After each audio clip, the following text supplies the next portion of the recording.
My name is Donna. I'm 33. I came home from a 16-hour double shift at the hospital, and my daughter's bedroom was empty. Lily is 7 years old. Her bed was gone, her dresser was gone, and the stars we painted together on her ceiling. Half of them were buried under gray primer. For a few seconds, I just stood there in the hallway. My mind went somewhere dark. Then it clipped. She hadn't disappeared. She'd been moved out like a piece of furniture nobody wanted anymore. My mother was in the doorway, arms folded, chin up. "We voted," she said. "You don't get a say." My sister was on the floor taping a box shut with Lily's name written on the side. I didn't raise my voice, I never do. But what I said 40 minutes later at the kitchen table made all three of them go completely pale. Let me go back 3 days, because that empty room didn't come out of nowhere. I've been a nurse for 8 years. Most of those years were night shifts. Nights pay a little more, and a little more was the entire plan. I saved every spare dollar in an account I never touched. 2 years ago, that account became a small brick house on Coldwater Lane. Crooked porch. Kitchen from the 80s. Mine. The first thing that had ever been only mine. The second week we lived there, Lily asked if the ceiling could be the sky. So we bought glow paint, a bag of stick-on stars, and spent a Sunday on a stepladder making our own constellations. She named one after our cat. She named one after me. When the lights went out, the whole room turned soft and blue, and she'd whisper goodnight to each star like they could hear her. That was the room. That was the ceiling. 3 years earlier, before the house, my father had open heart surgery. He came through it, thank God. But recovery was long, money was tight, and my mother asked if they could stay with me just until he was back on his feet. My younger sister Brooke came too, because Brooke always came too. Dad got back on his feet, then he got back into his recliner. 3 years passed and nobody ever talked about leaving. By the time I bought Coldwater Lane, the three of them simply moved in with me, the way water moves into a low spot. I let it happen. I was busy keeping a small girl alive and fed and loved. That was my first mistake. Here's how a house stops being yours without anyone signing anything. It starts with the coffee. My mother rearranged my cabinets the first week so the mugs were where she liked them. Then the calendar on the fridge became her calendar. Then the good chair at the dinner table became my father's chair, and you learn not to sit in it. By the second year, my mother had a word she used for everything. Family. "We don't keep score in this family," she'd say, while keeping score. "We share everything in this family, while eating my groceries." She said it the way some people say a prayer, like the word itself made something true. And I let her, because correcting her cost energy I didn't have. After a 13-hour shift, you don't pick a fight about mugs. Brooke was 29 and trying to be famous. Ring light, tripod, phone full of videos nobody watched. She called it wellness, home and harmony. She filmed herself folding towels and talking about intention. The account had 400 followers, and 3 of them were my mother's bridge friends. Brooke needed a real space. She said that a lot. A real space to film, a real space to grow the brand. She'd look around the house when she said it, the way a person looks at a parking spot they're about to take. My father said almost nothing. He watched his shows and let my mother speak for him. He'd become a man-shaped silence in a recliner. I told myself it was temporary. I told myself that for 3 years. Lily and I had our room of stars. I thought at least that was safe. The Tuesday before the double shift, we had spaghetti for dinner. That detail stuck with me. Spaghetti, garlic bread, a completely normal Tuesday. Brooke set down her fork and said it like a weather report. "I've been thinking about the studio situation." My mother nodded before Brooke even finished, the nod of someone who already knows the plan. "I just need a real space, good light, a door that closes." Her eyes drifted down the hallway toward the only door that mattered to me. "That's Lily's room," I said. Flat voice. "It's a big room for one little kid," Brooke said. "She's barely even in it during the day." Lily was right there, building a fort out of couch cushions, pretending not to listen. "Children always listen. She's 7, I said. She's supposed to be at school during the day." My mother folded her napkin into a neat square. "Donna, nobody is deciding anything tonight. We're just talking, as a family." There it was, family. Their word that always arrived right before something got taken. "The answer is no," I said. "It's her room." Brooke rolled her eyes. My mother gave her a small, patient smile. The smile said, "Don't worry." The smile said, "Leave it to me." I was tired. I missed it. Later, I tucked Lily in. She was holding Biscuit, the gray stuffed rabbit she'd had since she was 2, missing one button eye. "Mama, can we add more stars when you're home?" "Of course, baby." "All the stars I want." She fell asleep under our painted sky. I kissed her head and went to pack my bag. Morning came too early, the way it always does after a short night. I work at St. Bridges, the regional hospital, 20 minutes up Route 9. A double shift meant I'd leave before Lily woke and come home after she slept. I hated those days. I worked them anyway because the mortgage did not care how I felt. Lily woke up just enough to find me. She padded into the kitchen in her socks, hair everywhere, Biscuit dangling from one hand. "Are you working the long one?" "The long one." "The long one." "But Grandma will get me from school." "Grandma will get you." She racked both arms around my waist and squeezed. "Paint more stars when you're home, Mama. I promise." I kissed the top of her head. "Be good. I love you to the moon." To the moon in the dog star. That was our thing. I left at 6:15. The sky was the color of dishwater. In my rearview mirror, the house, small and quiet, my whole world asleep inside it. 2. By noon, my phone was buzzing in my locker. I couldn't answer it. I was in a trauma bay with a man whose heart was trying to quit, and there is no pausing that. 3 missed calls from my mother, 2 texts from Brooke, 1 from a number I didn't recognize. I told myself it could wait 1 more hour. People who don't work in hospitals don't understand. Some hours you simply cannot have your phone. That hour cost me. We lost the man with the failing heart. Then we got him back. Twice. By the time he was stable and upstairs, 2 hours had gone by and my hands were still shaking. The good kind of shake. The kind that means you did the work right. That is who I am when nobody is voting on me. I am steady. I am the calm in the loud room. It is the one thing I have always known how to be. Renata found me at the supply station, refilling my pockets. She's the charge nurse, 61, gray braid, no patience for nonsense. She's buried 2 husbands, raised 4 kids, and seen everything twice. "You look like a woman whose phone won't stop," she said, not looking up from her chart. "My family, probably about a room." "Family," she repeated, and she made the word sound like a diagnosis. "Eat something before you call them back. You can't pour from an empty pot." I laughed because she was right. I ate a granola bar standing up. In the back of my mind, there was a folder. It lived in the bottom drawer of my dresser. A plain manila folder with my closing papers inside. The deed, the mortgage, the survey of the lot. I'd looked at it exactly once since the day I signed, sitting on the bare floor of an empty house, crying because the thing was finally mine. I didn't know yet that I would need it. I only thought of it the way you think of a fire extinguisher. Good to have. Hope you never do. I pulled into my driveway at 9:40 that night. Every light in the house was burning. Inside, it smelled like fresh paint and packing tape. I walked down the hall and stopped in Lily's doorway. Bed gone, dresser gone, half our ceiling, our sky streaked with gray primer, the stars drowning under it. Brooke knelt in the middle of the floor with a tape gun, sealing a box marked Lily in black marker. Our ring light stood in the corner, already plugged in, already glowing. Where is my daughter?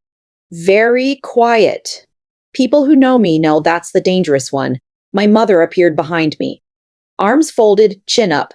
She's with her father for a few days. She's fine. Travis hadn't seen her in 5 months. We talked it over, all of us. We voted. You don't get a say. We voted. You don't get a say. I have replayed those 8 words more times than I can count, said in my own hallway, about my own child, in front of my own daughter's boxed up life. Brooke didn't even look up from the tape gun. It's actually a really good room for filming. The light in the afternoon is amazing. I looked at the gray streaks where the stars used to be. I looked at the box with my child's name on it, and I felt something in my chest go cold and clear and very, very still. People expect a mother to scream here, to throw something, to fall apart. I didn't. I set my keys on the dresser that was no longer there, caught myself, and set them on the windowsill instead. Okay, tell me exactly what was decided. Here is something I learned in the trauma bay. When everything is on fire, you slow down. You ask questions. You find out what is actually true before you touch anything. So I didn't scream. I asked, "When did Lily leave?" "This afternoon, right after school. Travis picked her up. Did anyone call me?" "We tried. You didn't answer." She said it like the missed calls were proof of something. Like a working mother who can't answer at noon had already lost the argument. "What did you tell Travis?" A small pause.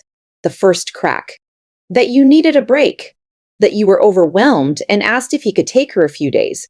I never asked that. Well, she smoothed her sleeve. Somebody had to think of the practical side. The practical side. The practical side was my 7-year-old in a car with a man she barely remembered. Because 3 adults in my house wanted a bedroom. And my mother called that practical. Brooke finally looked up. We figured while she's gone, we just get it set up. Easier than doing it around her. While she's gone, we're a family, my mother said, spreading her hands. We make decisions together.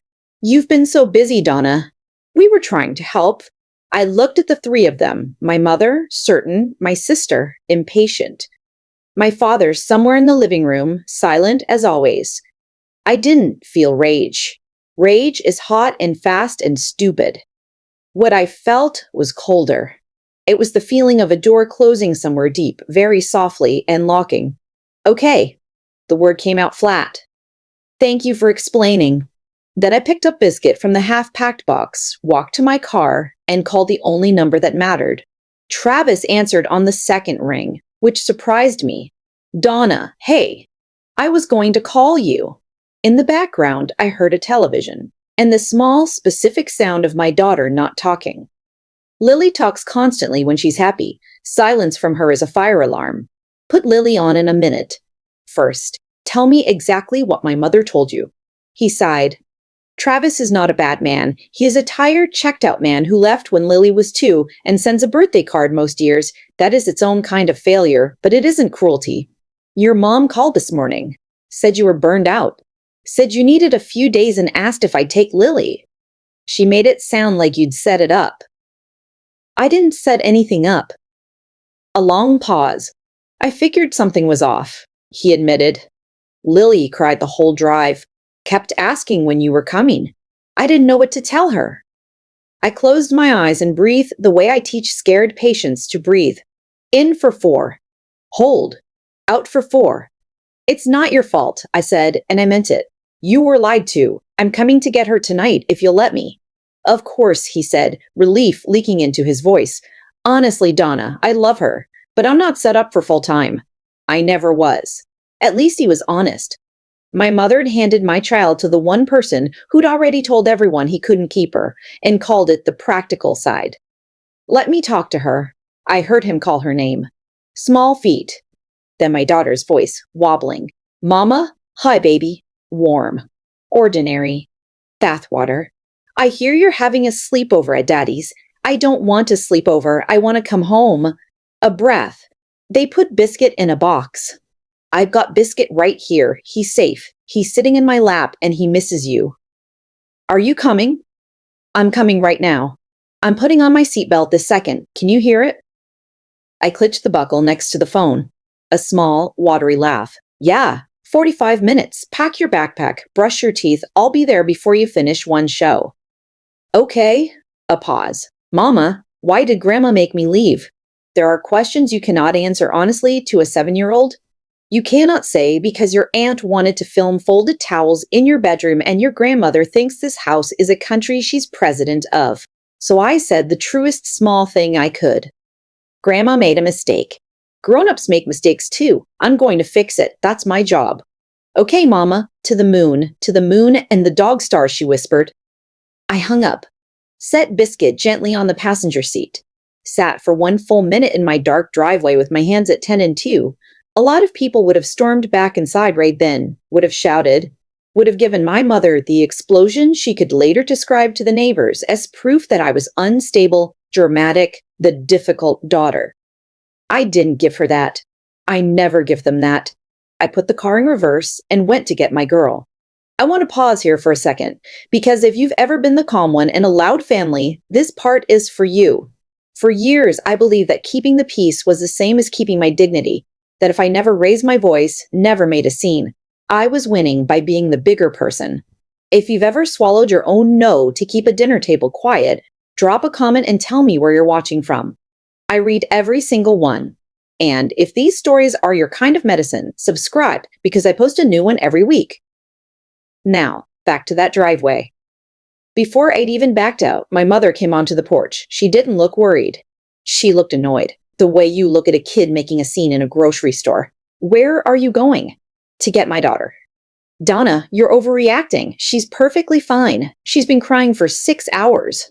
My mother waved that away with one hand. Children cry. You're going to drag her back here and confuse her. We made a sensible decision as a family. You keep saying family like it's a vote you're allowed to win. It is. She crossed her arms. 4 of us, 1 of you. That's how votes work, honey. 4 of us, 1 of you. She actually counted. She counted my father's silence and my absent ex and my sister's ambition as votes against my own child. I didn't argue the math. Arguing the math was exactly what she wanted. We'll talk when I'm back, I said, and I drove away while she was still mid-sentence, which I have found is the most peaceful way to end most conversations with my mother. The 45-minute drive gave me time to think, and thinking is something I'm very good at when my hands are busy. Here's what I knew. My mother believed she had power. She did not. Belief and power are not the same thing, though a confident person can fake the difference for a very long time. What did she actually have? Nothing on paper. She paid no rent. She had signed nothing. She was a guest who had forgotten she was a guest, the way long-term guests do, until the day they start voting on your furniture. What did I have? I had a manila folder in the bottom drawer of my dresser. When I got to Travis's, Lily ran out before I'd even part, backpack bouncing, and threw herself into me so hard I staggered. I held her on that sidewalk for a long time. Travis carried her bag to the car without being asked. The most fatherly thing he'd done in years. I'm sorry, he said, for believing it. Take her to the zoo sometime, I said. On purpose, not because someone tricked you into it. He almost smiled. Yeah. Okay. On the drive home, Lily fell asleep before we hit the highway, biscuit tucked under her chin. I drove with one hand and held her sock foot with the other. That's when the plan finished forming. Not a fight. I am bad at fights and I find them undignified. What I was going to give my family was a correction. Quiet, complete, and impossible to vote against. But first, I needed to know exactly where I stood. And for that, I needed to make a phone call I'd never imagined making about my own mother. I carried Lily inside at 11 that night and put her to sleep in my bed since hers no longer existed. She didn't wake. I stood in the doorway of her stripped room for a while, looking at the gray ghosts of our stars. In the morning, the house performed normal at me. My mother made pancakes, as if pancakes were an apology that didn't require words. Brooke scrolled her phone. My father read the back of the syrup bottle. Then my mother slid something across the counter while I poured coffee. A glossy brochure. A bank logo. I've been looking into things, she said brightly. Did you know with everyone's income combined, we could refinance? Get the whole family on equal footing, make it official that we're all in this together. I set the coffee pot down very carefully. Refinance whose house? Our house, Donna, she smiled.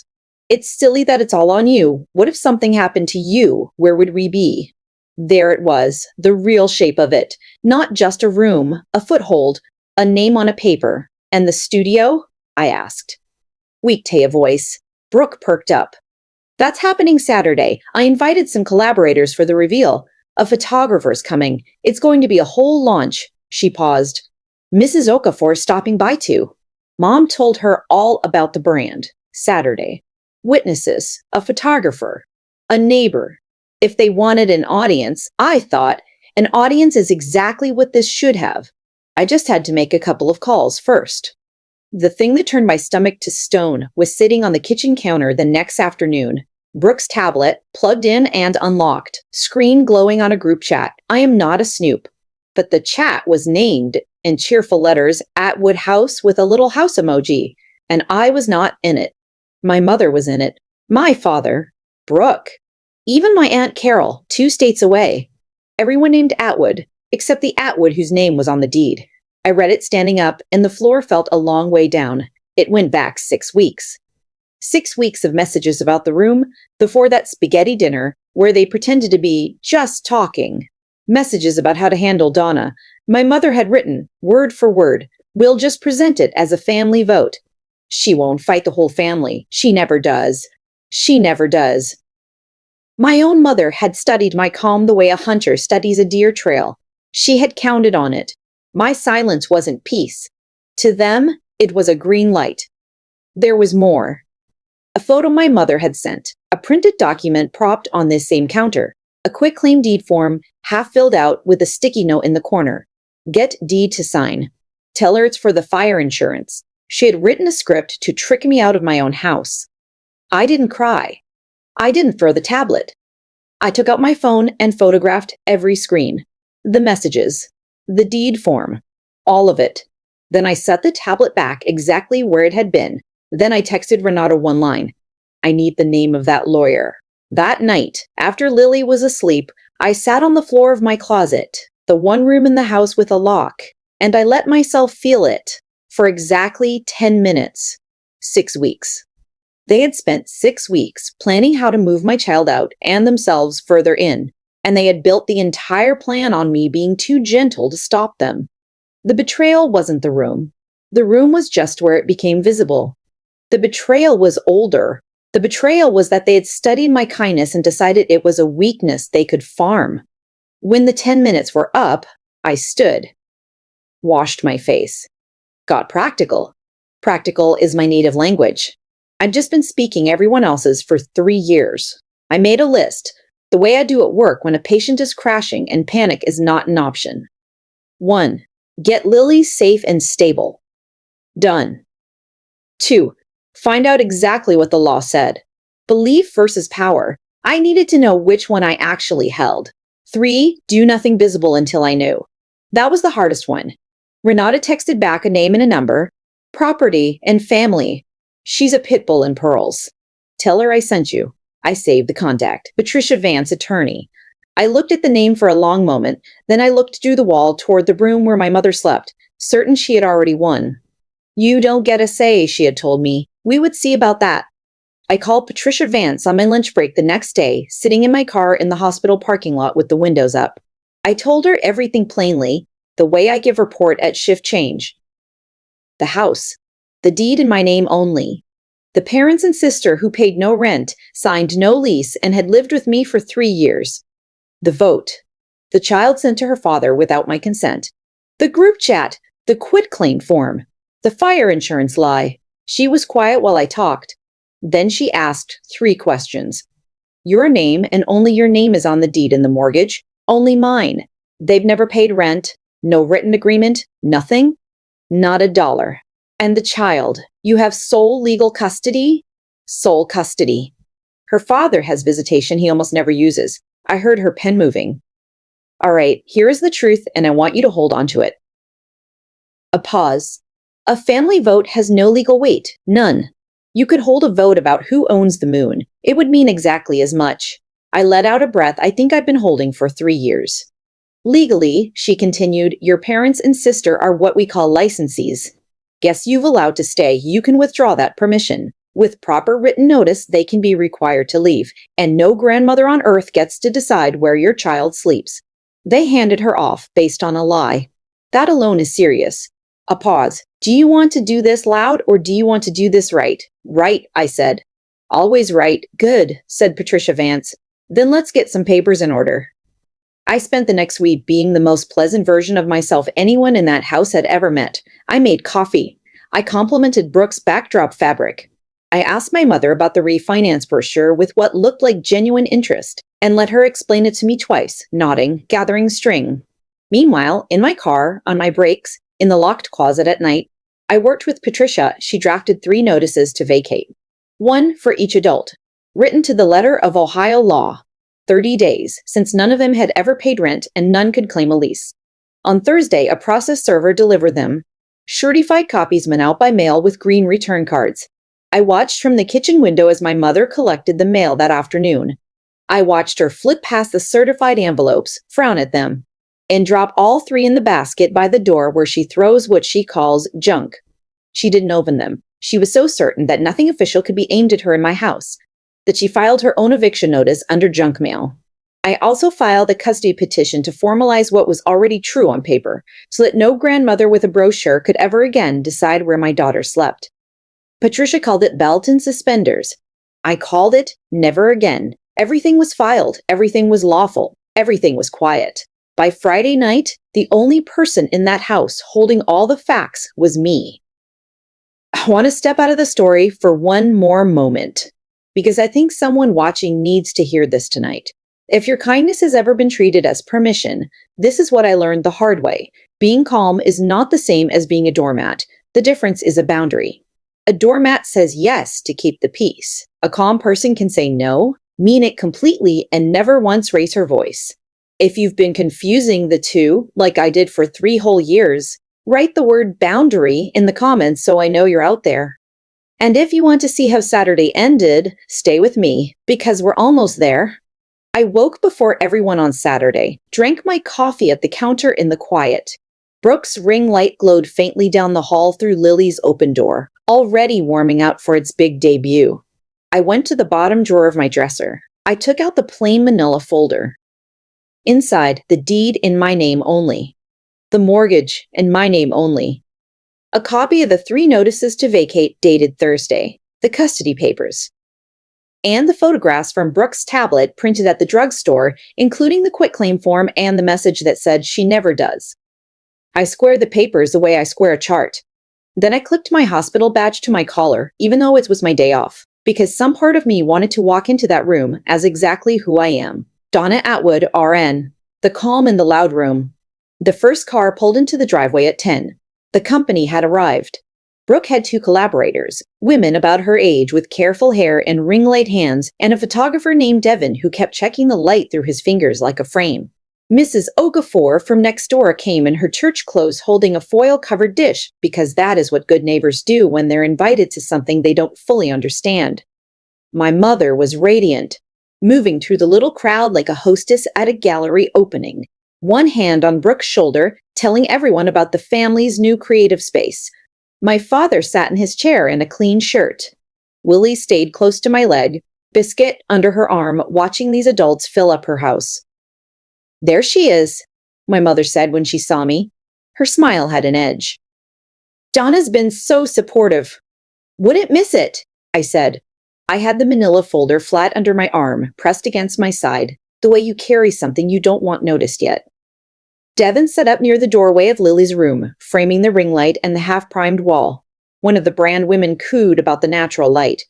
Mrs. O'Corfor stood a little apart, sensing the way older women do, that the air in the room didn't quite match the smiles. "Should we do a little toast?" my mother announced, lifting a glass of sparkling cider. "To Brooke, and to new beginnings, and to family doing big things together." Glasses went up. Polite murmurs. I did not lift a glass. I stepped into the middle of the room, set my badge straight with 2 fingers, and spoke in my ordinary indoor trauma bay voice. "Before the toast, can I ask Mom to explain one thing for our guests?" The room turned. My mother's smile held, but her eyes sharpened. "Of course, honey. What is it?" "Earlier this week," I said, "you explained how the family made a decision about this room, about my daughter's bedroom. I want to make sure I understood it correctly in front of everyone." A small silence. Devin lowered his camera. The brand women glanced at each other. "I don't think our guests need the details," my mother said lightly. "Oh, I think it's a lovely story about family." I smiled for the room. "You said you took a vote. Tell them how it went." I watched her decide. I watched her calculate that the confident move, the only move that the matriarch she played for the neighborhood, was to own it, to say it proudly. She had never once in my entire life backed down in front of an audience. She lifted her chin exactly the way she had in the hallway. "We did take a vote," she said, smiling at the room. "We're a close family. We make decisions together, all of us. And yes, we decided this room would serve the family better as Brooke's studio." She turned the smile on me. Sweet as a knife. Donna was outvoted 4-1. She doesn't get a say in everything just because she's the oldest. There it was, out loud, in front of the photographer, the brand women, and Mrs. Okafor, who had gone very still by the wall. We voted, you don't get a say. Now witnessed. Thank you, I said softly. I just wanted to be sure that's the version we're going with. Then I set the manila folder on the dining table, opened it, and took out the first piece of paper. I held it up the way you show a patient an x-ray, not as a weapon, just as a fact. This is the deed to this house, recorded at the county 2 years ago. There is exactly one name on it. I let that sit. Mine, Donna Atwood. No one else. Not my mother. Not my father. Not my sister. My mother laughed, a short, bright sound for the audience. Well, of course it's in your name. You handled the paperwork. But it's the family's home. It isn't, though. My voice stayed level. A home isn't a feeling. Legally, it's a deed. And the deed says me. A warning now, under the smile. Not in front of company. You invited company, I said gently. You invited a photographer to my house to film the room you took for my child. Company is exactly what we have. Devin was very carefully not pointing his camera at anyone. The brand women had stopped pretending to look at the light. Mrs. Okafor set her foil dish down on the side table, freeing both her hands the way a person does when they realize they're a witness. You always do this, my mother said, her voice climbing. You make everything about ownership, about money, about you. After everything I've done for this family, I'm not finished. I reached into the folder. Donna, stop this right now. She was loud now. The matriarch mask was slipping. I am your mother. You are, I agreed, and I'm Lily's. Hold that thought. I took out the second set of papers and laid them in a neat row on the table, like a hand of cards I'd been holding all week. 3 envelopes, 3 notices. 1 for each of them. There was no vote, there's a deed. I said it quietly, and somehow the quiet made the room go quieter still. You can vote on where to go quieter still. You can vote on what to watch on TV. You can hold a vote about the weather if it makes you feel like a family. I tapped the deed once with 1 finger. But you cannot vote on a house with 1 name on it. And you cannot vote on my daughter. My mother stared at the deed like it might rearrange itself if she glared hard enough. This is insane. We are blood. You can't put your own mother out on paper. Let's talk about the paper. I picked up the notices and fanned them like cards. You received these on Thursday, certified mail. I watched you put them in the junk basket by the door without opening them. So let me read you the headlines. I held one up. Notice to vacate, 30 days. Legally served, 1 for you, Mom, 1 for Dad, 1 for Brooke. The colors started to leave my mother's face right then. I watched it go, the way you watch a monitor when a number starts to drop. You can't evict family, she said, but it came out thin. My lawyer says I can. Her exact words were, a family vote has no legal weight, but a notice to vacate does. You've never paid rent. You never signed a lease. In the eyes of the law, you're guests who were asked to stay and are now being asked to go. 30 days. It's already done. Brooke made a small sound, like the air going out of something. My lunch, she whispered. My collaborators are right here. They are, I said, not unkindly. They've been here for the whole thing. That's when my mother stopped performing and started detonating. After everything I gave up for this family. Her voice filled the room. The brand women flinched. I lost my house, my real house. Do you understand that? And I held us together with my bare hands while you went off and played nurse and felt sorry for yourself. And this is the thanks thrown into the street by my own ungrateful daughter. I did not raise my voice. This is the part I want you to see. If you take nothing else from this story, she got louder and I got quieter. And the quieter I got, the smaller her shouting looked in my house, full of strangers. You didn't hold us together, Mom. My hands loose at my sides. You moved into the one of us who got steady. And you called it togetherness. There's a difference. You will regret this. A hiss now. When you're old and alone, you will remember that you chose a deed over your own mother. I'm choosing my daughter over a takeover. Those aren't the same thing. No matter how many times you say, family, my father, in his chair, looked at the floor. He had told me not to make a scene. I wasn't the one making it. And while we're being honest in front of everyone, I reached into the folder one last time. There's a third thing. I think Mrs. Okafor especially should see this, since you've been telling her stories about me. Mrs. Okafor's eyebrows lifted. My mother went completely still. Some animal part of her knew what was coming. Donna, almost a whisper. Don't. But she'd had no problem voting on my child in front of an audience. So I felt no need to protect her in front of one. I took out the last printed page, the quitclaim deed, half filled out in her handwriting, with the sticky note photographed in the corner, and held it up for the room. This is a quitclaim deed. It's the form you fill out to add someone's name to a property. My mother had been filling one out to add herself to my house. That is a private family matter, my mother said. Too quickly. It would have been, I agreed, if you hadn't photographed it for the group chat. The one I'm not in. The one called Atwood House. I looked at the brand women, at Devon, at the neighbor. She wrote a note to herself right here. It says, and I'm quoting, "Get Dee to sign. Tell her it's for the fire insurance." The room made a sound. Not a gasp exactly. The sound a room makes when it collectively decides whose side it's on. One of the brand women quietly picked up her bag. "Brooke," she said carefully, "I think we're going to head out." "No, wait, the shoot." Brooke's voice cracked. "We can still do the shoot. This is just family stuff. It's not about the brand." But Devon was already coiling his cable. The ring light went off. The cold little moon in Lily's room died. "Beautiful space," Devon said to no one in particular. The way people talk when they want to leave a room politely. "Good luck with everything." They filed out, the two women and the photographer, careful not to make eye contact with my mother, who stood in the middle of her gallery opening with nobody left to perform for. Mrs. Okafor was the last of the guests. She paused beside me at the table. She looked at the deed. The notices. The quitclaim form. Then she looked at Lily, half hidden behind my leg, holding her rabbit. "You painted that child's stars," she said quietly. "I remember." She squeezed my arm. "You did right." And she let herself out. Then it was just us, the family so-called, standing in the wreckage of a launch party, a torn ceiling down the hall. 3 opened futures on my dining room table. My mother tried one more key in the lock, the oldest one. Tears. "How can you do this to me? I'm your mother. A daughter is supposed to take care of her mother." I let her cry. I didn't rush to fix it the way I would have a year ago. I just waited until the worst of it passed.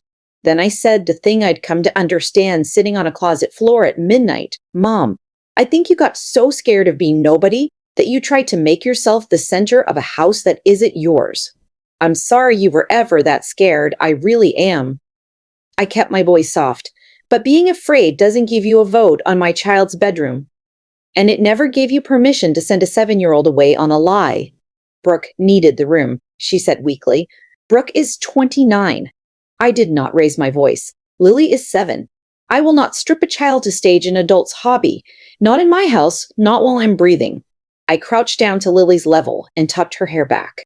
"This is my daughter," I said, looking up at all 3 of them. "She is not a line item. She is not a vote. Nobody in this family gets a say over where she sleeps, ever again. That part is finished." My father finally spoke. "Moren," he said, "sit down, it's over." And my mother, who had ruled that house with a single word, looked around at the empty room, the dead light, the papers, and the 3 pale faces reflected in the mirror over the buffet, and had nothing left to say. That is the moment from the title, the one some of you have been waiting for. They went pale. Not because I'd shouted. I never shouted. They went pale because the story they'd been telling themselves, the one where they were a family and I was a vote they could win, had just been replaced, calmly and completely, with a stack of paper that did not care how anyone felt. The deed didn't care that they were blood. The notices didn't care that my mother was scared. The law didn't care about the word family. And without that word as a weapon, the 3 of them were just 3 people standing in someone else's house with 30 days to find a new one. I didn't gloat. There's no dignity in gloating, and dignity was the whole point. I closed the manila folder, left the papers on the table for them to read in their own time. Then I did the only thing that actually mattered. I picked up Biscuit from where he'd fallen by Lily's feet, brushed off his one-button eye, and handed him back to my daughter. Come on, baby. Let's go pick paint colors. She slipped her hand into mine, and we walked down the hall, past the cold dead light, into the room where one lonely star still glowed on a torn gray sky, waiting for the rest of them to come home. The 30 days went faster than you'd think. Brooke left first, within the week. One of the brand women had a spare room. Brooke took it, hauling her ring light and backdrop fabric out to a borrowed hatchback. The studio launch never happened. The collaborators quietly unfollowed her, and the photographer's name never appeared next to hers again. A wellness brand built on home and harmony does not survive being filmed inside a takeover. My parents took the rest of the month. My mother spent it not speaking to me, which was honestly its own small mercy. On the last day, a cousin came with a pickup truck. As they loaded the final box, my father stopped by the porch. He didn't apologize. He wasn't going to become a different man at 64. But he looked at me for a long moment, and he nodded. Once. Slow. You did right, Donna. The same words as the neighbor. Take care of yourself, Dad, I said.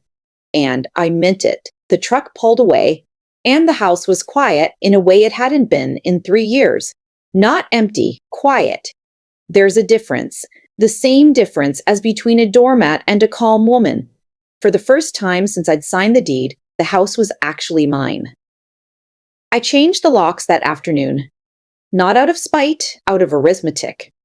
The old keys belonged to a house that no longer existed. The custody petition went through without a fight. On paper now, in ink, in a courthouse, the answer to who decides where Lily sleeps is one name, mine. No vote can ever touch it again. And the ceiling.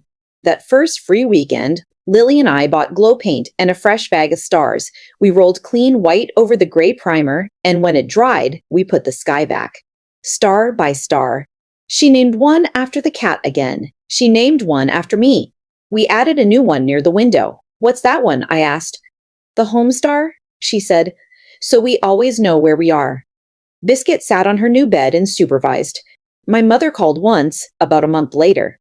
She didn't apologize.